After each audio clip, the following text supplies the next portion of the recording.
Good afternoon. I'm here with Wayne Janner, candidate for the Olathe City Council Ward 3 position. On behalf of the Olathe Chamber, thank you for being here today, Wayne. Let's get My pleasure. started. Would you tell me a little bit about yourself and why you're seeking this office? Okay, sure. I'm actually a native of Hutchinson, Kansas, although I've lived in Olathe since 1987. That was my first job out of college that brought me here. Most known professionally for my real estate career here, I did start the Keller Williams franchise in Olathe.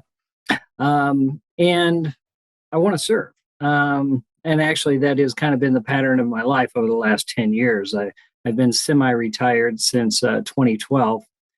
During that time, I served as a children's pastor in a local church and also spent 5 years with the school district as a para working with special needs kids. And then the opportunity came available for this. And this is the first time I've ever run for political office, but it seemed like a nice progression. And I've been really excited to have the opportunity to serve. In January of this year, I was appointed to the Planning Commission for the city. And it was the mayor that kind of urged me to kind of take the next step with the opening in Ward 3. And well, here we are. And it's been a great experience so far. I was happy to get through the primary and see what the general election holds. Well, great. Thank you for sharing that journey. It's a very interesting one, and I appreciate your willingness to run for office. So maybe tell me a little bit about your top three policy issues that if you were elected, what you would want to focus on. Sure. Well, through being on the Planning Commission and just talking with, hundreds of people over the last several weeks, it seems like every conversation in some way or another always seems to come back to growth and the issues that go along with growth, whether it be traffic or develop land, things of that nature, and how to build the city. And that's a legitimate concern because, we are growing. We're regularly on the list of the fastest growing cities in both the state and the country. And a main reason for that is because we're doing it well. People want to be in Olathe. It's a great place to live. And that's a tribute to the leaders that have come before me. They've done just an excellent job of laying out. And that doesn't mean we don't have challenges ahead of us as far as how to manage our growth and some areas that need addressing.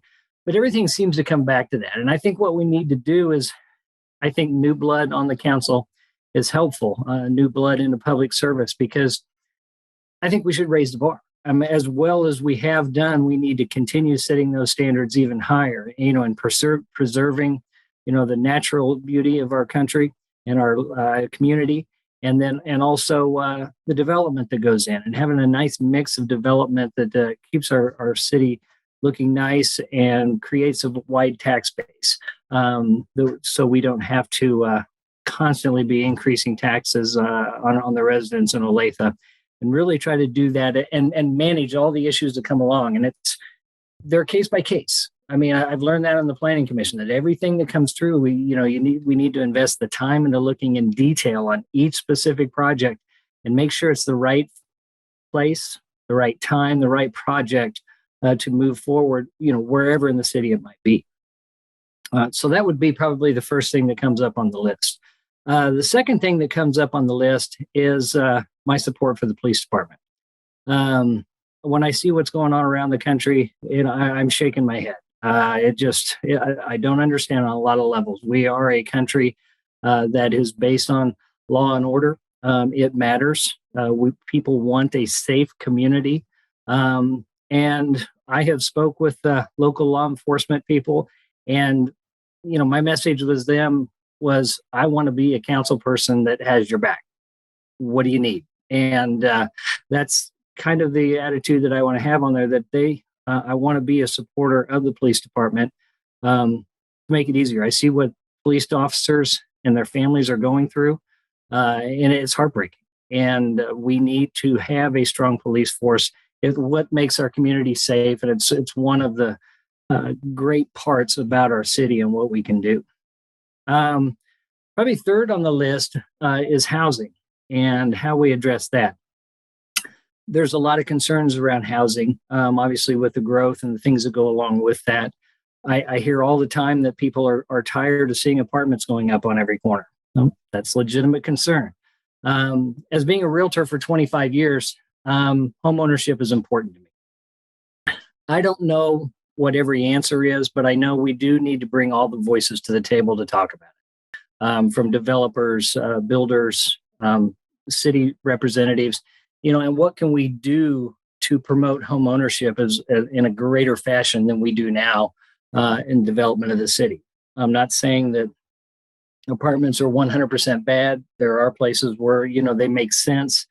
But I think the focus on home ownership needs to be more. That's people do better when they own something. The community is better off when people own things as opposed to renting. And I think it's just a better broad view that we need to be looking at that and find ways to make that happen. And I wish I had all the answers. So, when you look at when I started in real estate in the 90s and saw what was on Olathe, it was a great place for people to come in and build their first home. Even first-time home buyers. That's not possible. At least right now. I mean, if you wanted to go out and buy a new home, $450,000 is about the low end in Olathe. And obviously that's not a price point for a first-time buyer. Is that something we can fix? I would like to think so, but it's going to take everybody coming to the table and finding ways to do it. That we can create a pocket where maybe there is some things that we can do to make that happen. I know the developers have a lot of things they have to overcome. I mean, just the price of land, materials, lumber costs have been a mess lately. Labor, the whole works. I get that. But I think we need to have a vision of what we can offer across the scope for people of all economic and income levels, centered around home ownership. And I think our community will be better off for that. Well, thanks for sharing those priorities. Sure. Let's shift a little bit and talk about a priority of constituents, and that is the value of their tax dollar and how it's being spent. Mm-hmm. What do you think the value is for the Olathe citizens for their tax dollar, and what changes, if any, would you make to the city budget? Well, I'm not going to advocate any dramatic changes, and the reason is because every year we get surveys. We know what the people of Olathe are thinking, and they have an interest in making sure our money is being spent wisely. And for the most part, Olathe does better than the average city, actually much better on those survey results. That generally people are fairly happy with how the city is running as far as the level of services we're providing at the tax base that we have.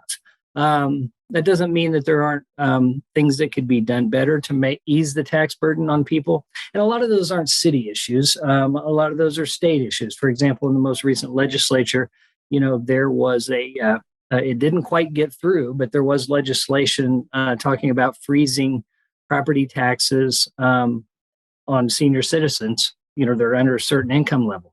Those are good kind of things. And I think as a city, we support those kind of things, but it's going to take this help from the state to achieve those kinds of things. Because obviously that is the greatest way to ease the tax burden on people, is just to keep their assessments as low as possible. Obviously, with inflation being a common topic at this point, we're going to have our limitations on that. And just like people do with their own budget, we got to cut the corners and tighten up our strings wherever we can. I don't want to do it at the expense of public safety. I don't want to do it at the expense of our fire department. Those are, valuable services that need to go through. We need to spend time and spend money keeping our roads in good shape. As we grow, the traffic and tear those down. Those are just some basic things that have to do. But, we need to look at every item on the budget. And I know that the council has a good process for doing that. We get a continue of it. I give credit to our city manager that he's done a great job of focusing on making sure our priorities are taken care of and making cuts where we need to. So at this point, I haven't mastered that budget. It's huge.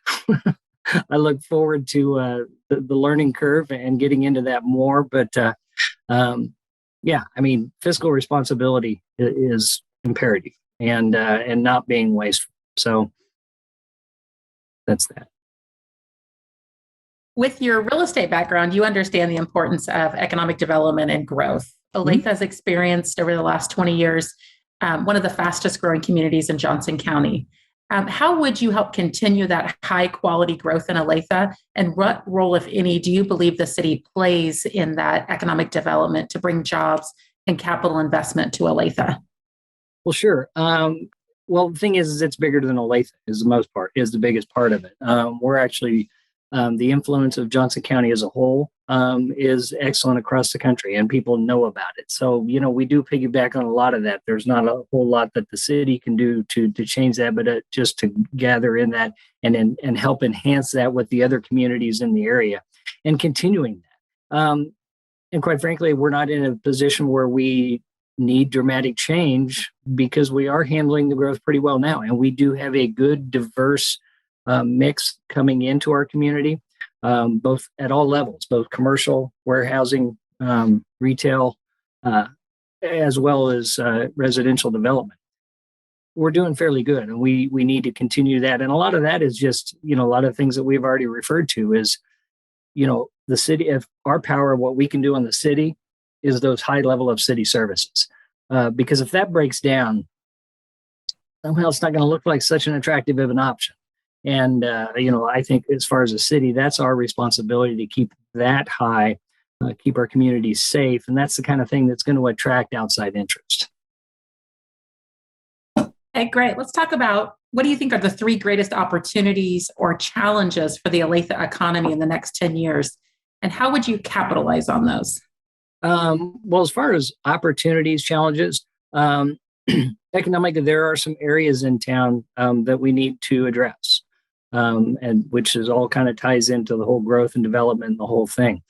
The current leadership has done a good job of getting the revitalization of downtown going. And of course, we do have our 2040 Olathe future plan that kind of directs us on ways to go, but we still got some small specific areas that we can address. Obviously, the location of the Great Mall is the big one. We got a big old hole there that there's something that we can be doing to stimulate something there that's really going to make a difference. And I know there's ideas all over the board, but as far as opportunities / challenges, that's a big one out there. And I'm excited about seeing what we're going to do and how we're going to develop that and make that work. Commercially, also, I think there's an area on 135th from Merlin, kind of where the vacant buildings are, where the Hobby Lobby and Goodwill, all the way to I-35. There's facelift needed there. There's a focus there as far as an opportunity for economic development to bring some new businesses in there, bring some things in to bring up that part of town. And I think that'll be huge. That's one of those are the two things that really jump out at me is that, okay, here's something we need to focus on. They've done a great job on the west side, redeveloping that there, and the continued development along Highway 7 over there is doing very well. We need to focus on the other side of town too and tackle some of those issues. Okay, final question. Okay. What do you think most distinguishes you from your opponent in this race? Well, I think there's a couple of things. One, for me, as well as what distinguishes me from anyone on the council, is just my diverse background. I've had my hand in a lot of things. My first job that brought me here was with Olathe, who is a major business partner in our area. I worked at the distribution facility and got that corporate background in there. And then being an entrepreneur and an owner in a real estate firm gives me that as well. I think my involvement in the faith community gives me a glimpse in what they can bring to the community and the things that they can do on a social level that'll be beneficial. And then, of course, my time on the school district, spending 5 years in the schools and learning the operation there and having an understanding of, not just being a parent, but being involved in what's going on in the schools. I don't think there's anybody out there that can bring that kind of background into it. Another thing I think that distinguishes myself from my opponent is that I'm all in. This is what I want to do. I want to be 100% of my effort into the city council. My opponent is currently on the school board. She intends on continuing that along with doing the city council, as well as being named to the board of trustees at Mid-American University. Time starts to get a little thin there, and somebody's going to get cut short. I'm all in. And I think that kind of differentiates myself. Well, Wayne, thank you so much for taking time to speak with me today. I appreciate the opportunity and wish you the best of luck in your campaign. Well, thank you for allowing me to come on.